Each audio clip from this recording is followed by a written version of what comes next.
વર્ષોની પરંપરા મુજબ ભાથીજી મહારાજની ભવ્ય શોભાયાત્રા યોજાઈ। મકરપુરા ગામમાં આવેલા ઊંડા ફળિયામાં વર્ષોથી વીર ભાથીજી મહારાજની શોભાયાત્રા નીકળે છે તેમજ મહાપ્રસાદી ભંડારાનું આયોજન પણ કરવામાં આવે છે। ત્યારે તમામ વર્ગના તમામ જાતિના લોકોએ ભેગા મળીને આ મહાપ્રસાદીનો લાભ લે છે।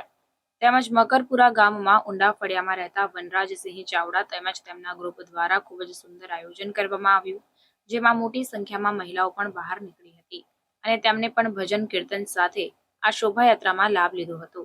બેન્ડ બાજા સાથે ફટાકડાની આતશબાજી સાથે વીર ભાથીજી મહારાજની ભવ્ય શોભાયાત્રા મકરપુરા ગામમાં નીકળી હતી। રિપોર્ટર કંચન પરમાર। આજે ભાથીજી મહારાજનો પાટોત્સવ છે। અમારે મંદિરનો આજે 43મો પાટોત્સવ છે। તે નિમિત્તે આજે શોભાયાત્રા ગામમાં નીકળી છે। આ ગામમાં આજે શોભાયાત્રા પડશે અને ઠેર ઠેર એનું સ્વાગત થઈ રહ્યું છે અને આવતીકાલે મહાપૂજા અને યજ્ઞ છે અને ત્યારબાદ ભંડારો પણ છે। ગામના બધા દરેક લોકો પ્રસાદ લેવા માટે આવે છે અને બહુ 43 વર્ષથી આ કાર્યક્રમ અમારો કન્ટિન્યુઅસ ચાલે જ છે। બહુ મોટા પ્રમાણમાં લોકો ઉમટ્યા છે, હર્ષોલ્લાસ દેખાય છે। મકરપુરા ગામનો સહયોગ હોય છે।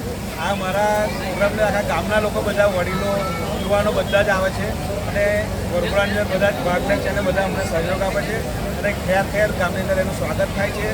કોઈ પાણીથી કરે છે, કોઈ ઠંડા પીણાથી કરે છે, કોઈ કુલ્ફીથી કરે છે। કંઈક ને કંઈક રીતે એનું વરઘોડાનું સ્વાગત કરવું છે કે ચા નાસ્તો થાય છે। એ રીતે ગામમાં ઠેર ઠેર એનું સ્વાગત થઈ છે।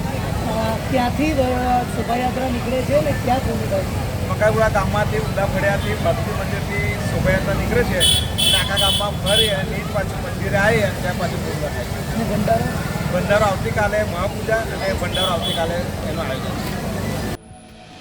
સમાચારોની ઝડપી અપડેટ માટે હમણાં જ જન અર્પણ ન્યૂઝ ચેનલને લાઇક, શેર અને સબસ્ક્રાઇબ કરો।